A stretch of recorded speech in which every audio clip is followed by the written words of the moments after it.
Di ba? Di ba? Ang init-init. Exercise. Hindi yung maghapon ka nakaupo lang doon. Yawa, exercise yan. Hi ate, shout out sa taga Mindoro, ate ko. May papaya.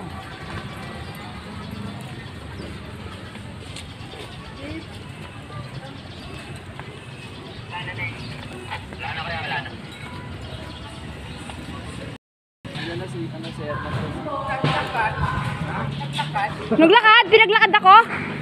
Yan ang bagay sa'yo. Pare ko. Dito na kami.